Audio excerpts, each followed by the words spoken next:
Hello friends, if you are searching how to add apps on Roku, so try this method. Today in this video, we are going to tell you how you can add apps on Roku. Only in some easy steps, all steps you can see on your screen. So let's get started.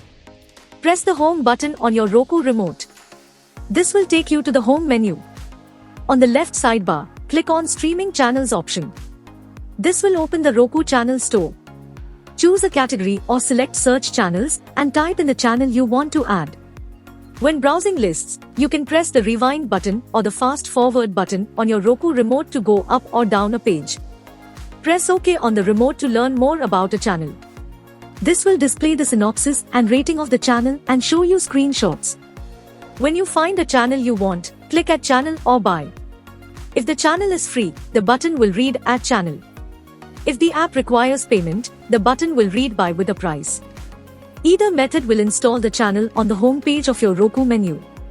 If you have a Roku account PIN, you might be required to enter it here. If you don't have a PIN, follow any additional instructions for payment. Only by using this method, you can easily add apps on Roku. Hope you liked this video. If yes, please hit a like button. And don't forget to subscribe our YouTube channel. Thanks for watching this video.